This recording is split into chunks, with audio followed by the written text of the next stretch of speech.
1 2 3 amount కొట్టేశాడు. ఇక్కడ ఏం పంపిస్తాడంటే రీజన్ కొట్టేస్తాడు, యువర్ అమౌంట్ క్రెడిటెడ్ అని చెప్పేసి పంపిస్తాడు. అదేం చేసాడు, మనకు SMS టైప్లో వచ్చేస్తుంది. అదేం చేస్తాం, ఆ క్రెడిట్ అయింది అని చెప్పేసి యాక్సెప్ట్ చేయమంటారు కదా, దాని మీద క్లిక్ చేస్తాం.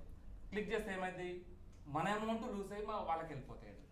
ఇది చాలా మంది గమనించకపోవడం వల్ల ఏమైందంటే చాలామంది రివర్స్ టెండర్లో అమౌంట్ కొట్టారు. ప్రోడక్ట్ మనమే పెడతాము, లాస్ట్కు మన అమౌంటే లాస్ అవుతుంది. ఈ విధంగా మనకు లేటెస్ట్ ఈ టైప్ ఆఫ్ కంప్లైంట్ ఎన్ని వస్తుంటాయండి? లాస్ట్ 2-3 మంత్స్ నుంచి బాగా వస్తున్నాయండి. డైలీ ఒక 2-3 వస్తాయి, అంటే మంత్లీ ఒక 15-20 వరకు వస్తున్నాయి. ఈ లాస్ట్ 2 మంత్స్ బాగా వస్తున్నాయి. ఈ విధంగా అంటే దీంట్లో డిటెక్షన్ ఉంటుంది అంటారు? ఇంకా డిటెక్షన్ అంటే సేమ్ ఫ్రాడ్ స్టార్ ఏదైతే ఉన్నదో ఈ అవుట్ ఆఫ్ స్టేట్ నుంచే పర్సన్ చేస్తున్నది మొత్తం ఇది. దీంట్లో అంటే మనం పే చేసే బదులు ఉల్టా మన దగ్గర నుంచే యూపీఐ ట్రాన్సాక్షన్ చేసుకుంటాడు. ఇంకో విధంగా దీంట్లో ఏం జరుగుతుందంటే, అదే విధంగా మార్కెటింగ్కి సంబంధించింది ఏంటంటే, ఏదైనా షాప్ క్లూస్లో కానీ ఫ్లిప్కార్ట్లో కానీ ప్రోడక్ట్ ఉంటాయి,